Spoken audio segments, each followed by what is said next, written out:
हमनी के पिछला वीडियो में बच्चा खाती जरूरी विटामिन अवरी मिनरल्स के बारे में बात कईले रहनी। अगर रवा हमनी के वीडियो छूट गई तो नीचे दिहल लिंक पर क्लिक करके हमार पिछला वीडियो देखी।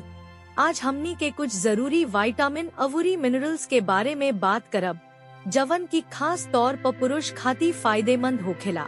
तो वीडियो के पूरा देखी। 1. Omega 3 fatty acids. सबसे पहले ओमेगा 3 फैटी एसिड्स के बात कईल जाए। शरीर अपना बलबूते ई फैटी एसिड नईखे बना सकत, ऐसे हमनी के एकरा के खाना से लेवे के पड़ेला। अब सवाल उठत बा कि पुरुष लोग के एकर जरूरत काहे बा। पुरुष में दिल के दौरा अवरी स्ट्रोक के खतरा ज्यादा होखेला। ओमेगा 3 ब्लड प्रेशर के नियंत्रित करेला, बैड कोलेस्ट्रॉल LDL के कम करेला, अवरी खून के संचार में भी सुधार करेला। ऐसे दिल के दौरा अवरी स्ट्रोक दोनों के संभावना कम हो जाला। यह ना ओमेगा 3 शरीर में सूजन अवरी दर्द के कम करे में भी मदद करेला। सन बीज अखरोट अवरी मछली के अपना आहार में जरूर शामिल करी। 2. जिंक।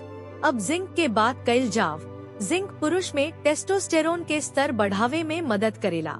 टेस्टोस्टेरोन पुरुष खाती बहुत जरूरी हार्मोन है, काहे कि ये हार्मोन नर के मांसपेशी के निर्माण करेला, उनकर ऊर्जा बनवले राखेला, अवरी प्रजनन क्षमता में भी सुधार करेला। उम्र के संगे पुरुष के भी प्रोस्टेट ग्रंथि के बने के समस्या के सामना करे के पड़ेला, लेकिन जिंक के ग्रंथि के स्वस्थ राखे में मदद करेला। ऐसे कद्दू के बीज, चना, अवरी मूंगफली जैसन जिंक से भरपूर खाद्य पदार्थ के अपना आहार में जरूर डालल जाए। 3. Vitamin D3। अब अंत में विटामिन D3 के बात कईल जाए। पुरुष के सक्रिय जीवन शैली बनावे अवरी हड्डी के मजबूत राखे खाती विटामिन D3 बहुत जरूरी बा। एकरा कमी से शरीर में टेस्टोस्टेरोन कम हो जाला, जवना के चलते ऊर्जा अवरी मांसपेशी के नुकसान जैसन समस्या हो सकता।